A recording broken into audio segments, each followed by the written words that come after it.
السلام علیکم ناظرین، میں ہوں بلال اور آپ دیکھ رہے ہیں بلال ارشاد ٹی وی۔ خواتین و حضرات، جنات دنیا کی وہ متجسس مخلوق ہے جس کے بارے میں ہر انسان جاننا چاہتا ہے۔ جن کے لغوی معنی چھپنے اور غائب ہونے کے ہیں۔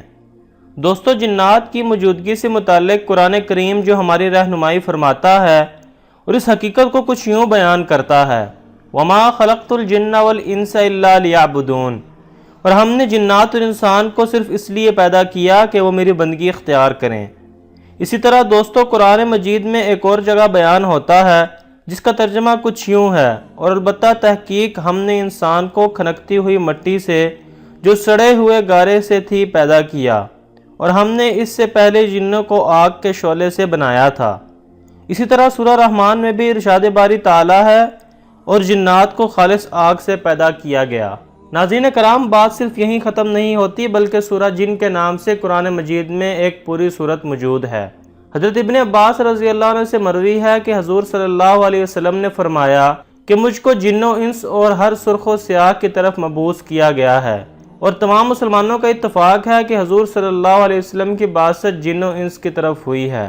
خواتین و حضرات، اس میں کوئی دو رائے نہیں کہ جنات بھی اللہ تعالیٰ کی دوسری مخلوقات میں سے ایک مخلوق ہیں۔ ان میں سے بعض مسلمان اور بعض کافر ہیں۔ قرآن کریم کے مطالعے سے بات واضح ہوتی ہے کہ انسانوں کی طرح جنات بھی جنت یا جہنم میں جائیں گے۔ لیکن کیا ناظرین، آپ نے کبھی سوچا ہے کہ انسانوں کی روحیں تو حضرت اسرائیل نکالتے ہیں، تو جنات کی روحیں کون قبض کرتا ہے؟ انہیں بھی موت آتی ہے۔ اگر جنات کو موت آتی ہے تو ابلیس بھی تو جنوں میں سے ہے، پھر وہ کیسے زندہ ہے؟ ان تمام سوالوں پر بات کرنے سے پہلے ایک گزارش کرتا ہوں کہ اگر آپ ہمارے چینل پر نئے ہیں تو برائے مہربانی سبسکرائب کے بٹن کو دبا دیں تاکہ آنے والی تمام ویڈیوز کا نوٹیفیکیشن آپ کو آسانی سے مل سکے۔ دوستو، جنات کی موت کے حوالے سے علماء کرام کی دو قسم کی رائے ہیں۔ حضرت حسن بصری کا یہ مسلک ہے کہ جنات کو موت نہیں آتی۔ ان کے مطابق جنات کو بھی اسی طرح مہلت دے دی گئی ہے جس طرح ابلیس کو دی گئی۔ ان کا کہنا ہے کہ ابلیس بھی جنات میں سے ہے، لہذا جنات نہیں مرتے، لیکن ان کے پاس اس بات کی کوئی ٹھوس دلیل موجود نہیں۔ جبکہ قرآن پاک میں اللہ تعالیٰ نے جنات کی موت کا ذکر بھی کیا ہے۔ صحیح مسلک یہ ہے کہ جنات کو بھی باقاعدہ انسانوں کی طرح موت آتی ہے۔ چنانچہ جب حضرت عبداللہ بن عباس سے پوچھا گیا کہ کیا جنات بھی مرتے ہیں تو انہوں نے فرمایا بالکل مرتے ہیں، مگر ابلیس نہیں مرے گا، اس کو اللہ رب العزت نے مہلت دے دی ہے اور وہ قیامت تک زندہ رہے گا۔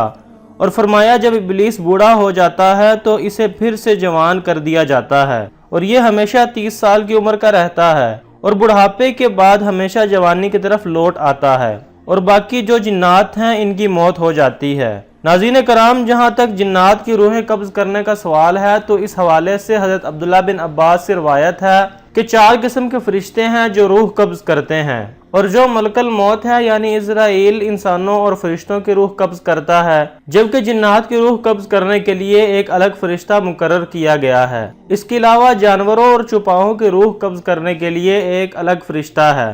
یہ 4 قسم کے فرشتے ہیں جو 4 قسم کی مخلوقات کی روح قبض کرتے ہیں۔ دوستو، اس کے ساتھ ہی آج کی ویڈیو کا اختتام کرتے ہیں۔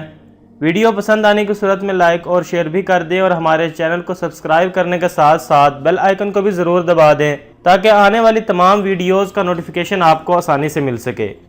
ایک نئی ویڈیو کے ساتھ دوبارہ حاضر ہوں گا، تب تک کے لیے اجازت دیجیے۔ اللہ حافظ۔